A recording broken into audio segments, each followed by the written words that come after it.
Wow. It is being reported that the Detroit Lions avoided another pretty bad situation.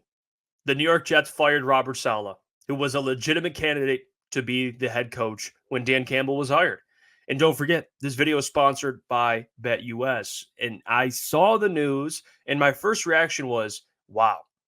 Because, like I said, the Lions, it was rumored at the time that they were interested, or at least people, Lions fans, and apparently Michigan legislators were interested. They tried to have a petition for him to be the next Lions head coach, whatever the case is.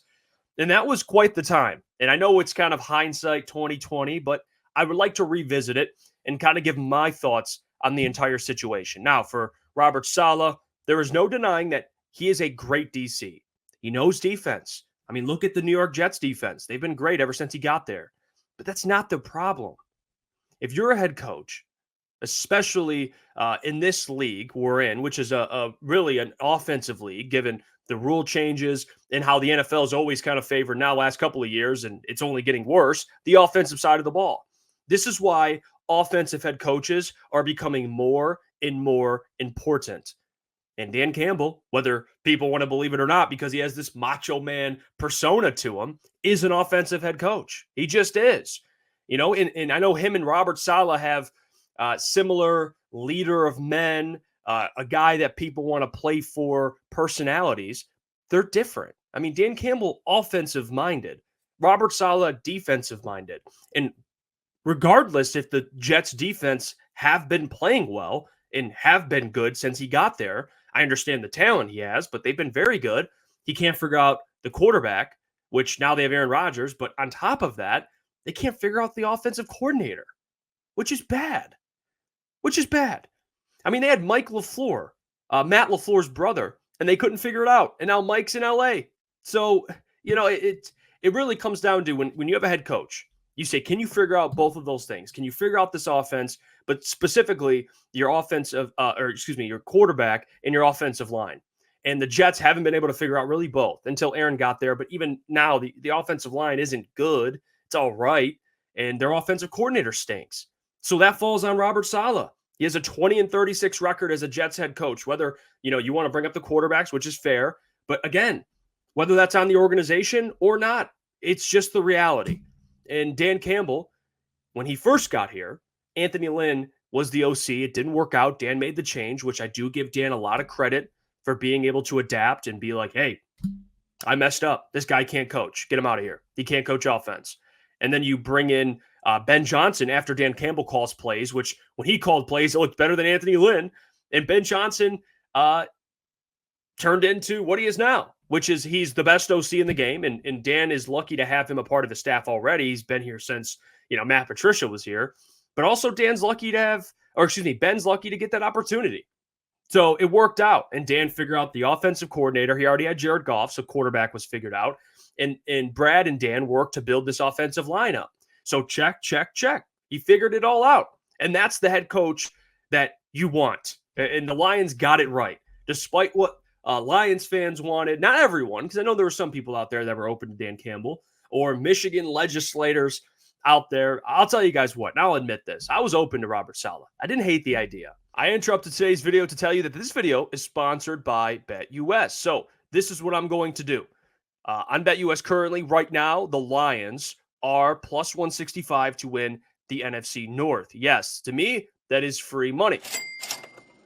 At your own caution, please gamble responsibly. But if you go on BetUS, you could see it, plus 165. I'm going to go ahead and throw $50 on this to win $82. Go ahead and have my money, make myself more money, because I'll tell you guys what, after the Lions win this week, that'll decrease. And the Lions will be more of a favorite. Maybe they don't jump to 1, but they will eventually down the line. So get in on it early, betus.com. Get your bets in, and it doesn't matter if it's NFL or any sports league. BetUS has it. So please remember to gamble responsibly. Don't bet anything you're not willing to lose. But the Lions, I will tell you this, they're coming for that NFC North. And right now at plus money, come on. You kidding me? Let's get back to the video. But I will say this, I've grown a lot, at least from my ideologies about the NFL. And one thing I do know for a fact is offensive head coach, for any organization is where the league's heading. I mean, look at the NFC North. Matt LaFleur, offensive head coach. Kevin O'Connell, offensive head coach. Dan Campbell, offensive head coach. And then Matt Eberflus, who Bears want fired. So that's just how this league works. Look at the Super Bowl last year. Kyle Shanahan, offensive head coach, and Andy Reid, offensive head coach. But look at what they also have. Good offensive lines, and they have their quarterback figured out, which Robert Saleh couldn't do that. See you later. Even though he's had the defense playing well. DeMeco Ryans with the Texans, defense is playing well. Oh, yeah, Bobby Slowick, who's a great offensive coordinator. He is. And they have C.J. Stroud, who's amazing. So he has that figured out. It's just the reality. If you're going to hire a defensive head coach, you got to figure out those things. And my point, I say all that to say this, the Lions got it right, and they hired a guy that understands people. He understands coaches because his coaching staff is absolutely stacked, but he understands what you need in order to win, and especially what you need in order to stick around, which he has done, even starting 1-6 after the season. He started his first year, which he had like 3 wins. But this team has only gotten better. The offense has been explosive with Ben Johnson, and the defense with AG has been improving. But even if AG was all of a sudden, he fell off a cliff and he was terrible, and they fired him, they wouldn't look at Dan, they look at AG. So, it's just the reality of the NFL. It's a tough league, man. And Robert Saleh, whether he was done dirty or not, it's just the reality. And he's probably going to go be a DC somewhere. And I saw people tweeting, maybe he takes Aaron Glenn's job. I would like your guys' thoughts on that possibility. I don't know how realistic that is. I think AG's done a pretty good job. But Dan Campbell is where the league is heading. It just is. And it is a copycat league, and you're seeing more teams kind of mimic the Lions, where they're bringing in this leader of men like DeMeco Ryans, even though he's not offensive. But DeMeco Ryans understands coaching. I mean, look at him. Bobby Slowick, the second best OC is behind Ben Johnson. So it's working. So Lions fans should be very thankful that Dan Campbell's your guys' head coach. I mean, he's excellent. He's great. And he fits in the modern day NFL. He just does. And I hate hiring defensive head coaches. I just do. And that's been my thought process throughout probably the last 2 years. It's something that I just paid more attention to in the NFL. And you guys see it as well. It's just so important. That's why Bobby Slowick and Ben Johnson are going to be the 2 highest candidates this offseason. Not a defensive coordinator, 2 elite offensive coordinators. Because teams have young quarterbacks, or they have quarterbacks that need to be figured out. Dennis Allen for the Saints. He's going to be fired, defensive-minded.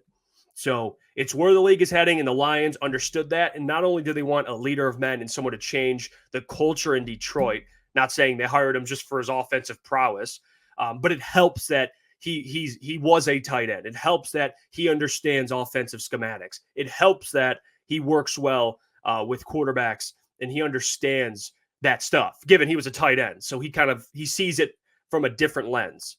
It's just great. So the Lions are better off now. Robert Saleh, I'm interested to see what happens to him. I would assume maybe he goes back to San Francisco, becomes the DC there, or maybe I believe it was Lions Syndicate, shout out to him, who put on Twitter that maybe he takes AG's job. So we'll see what happens with Robert Saleh, but the Lions absolutely got this right. And thank God that the Lions don't listen to fans and don't listen to legislators. I'll say it again, because hiring Robert Saleh over Dan Campbell, I don't think would have aged well. I don't think he would have promoted Ben Johnson. He wouldn't have figured out the offense. It would have been a disaster. Defense might have been a little better, but it would have helped them. He would have gotten fired. So that's just the reality of it. And the Lions will be looking for another head coach. But Dan Campbell, on the other hand, just got an extension, and he's going to be around long term. So it's super, super important. But what are your guys' thoughts on the whole situation? Maybe even Robert Saleh becoming the next Lions DC, if you guys have seen that on Twitter. But again, this video is sponsored by BetUS, so check them out as usual. And you can check out our live show, 8 p.m. to 10 p.m. weekdays, and buy your merchandise, officialctsports.com. See you guys later. Hey, what's going on there? It's Jeff Iafrate. Appreciate you for finishing the video. You can check out one of the videos here suggested, or show support by commenting, liking, and subscribing. And buy your merchandise, officialctsports.com.